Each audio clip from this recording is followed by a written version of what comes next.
సమాజంలో ఎప్పటికప్పుడు వస్తున్న మార్పులకు అనుగుణంగా విద్యార్థులు క్రమశిక్షణ, అంకితభావంతో నైపుణ్యతా ప్రమాణాలను పెంపొందించుకోవాలని AP state skill development corporation Tirupati district PD Prabhavathi కోరారు. వరల్డ్ స్కిల్ డెవలప్మెంట్ డే సందర్భంగా AP state skill development corporation ఆధ్వర్యంలో తిరుపతిలోని ఓ ప్రైవేట్ కళాశాలలో విద్యార్థులకు స్కిల్ డెవలప్మెంట్పై అవగాహన కార్యక్రమాన్ని నిర్వహించారు.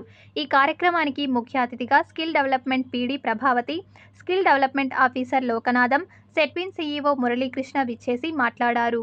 అలాగే యూత్ అంతా కూడా మనకి ప్రొవైడ్ చేస్తున్న ట్రైనింగ్ సెంటర్స్ వివరాలు కానీ లేదా మిగతా విషయాలు కూడా మిగతా యూత్కి తెలియజేసి NAAC అని, CDAP అని, NSTC అని ఇలా చాలా ఉన్నాయి మనకి.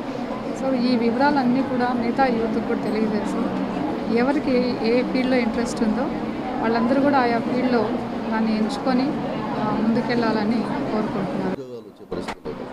ప్రతి ఒక్క వ్యక్తికి తన స్కిల్స్ ఇంపార్టెంట్ అవుతుంది. ఏదో విధంగా మా గ్రాడ్యుయేట్ అయిపోయే లోపల ఆ విద్యార్థి కానీ ఆ విద్యార్థిని కానీ ఎవరైనా కూడా స్కిల్స్తో ఏదో ఒక మనం మనీ అర్నింగ్ ఈ విధంగా ఏదో ఒక దాంట్లో జాబ్లోకి వెళ్ళిపోయి ఆ తర్వాత ఫర్దర్ ఇంకా ఆ స్కిల్స్ డెవలప్ చేసుకుంటూ వెళ్తే వాళ్ళని చాలా బాగా ముందుకెళ్తారని చూస్తున్నాం.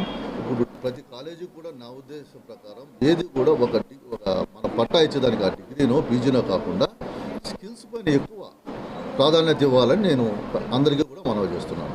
ఏదో డబ్బు సంపాదించే మార్గం అలా కాకుండా ఇప్పుడు స్కిల్స్లో కూడా మంచి అభివృద్ధి చెందుకుంటే ప్రతి ఒక్కరూ డబ్బుతో పాటు మంచి కెరీర్, మంచి పేరు కూడా తెచ్చుకునే అవకాశం ఉంది. ఇప్పుడు ప్రపంచం చాలా వైడ్ అయింది. సో ఏ రంగం వాళ్ళు ఎంచుకున్నా కూడా మనం ఆ రంగంలో అభివృద్ధి చెందవచ్చు, ప్రపంచాన్ని శాసించవచ్చు. ఫ్యాషన్ డిజైనింగ్ కానీ, రోబోటిక్స్ కానీ, సాఫ్ట్వేర్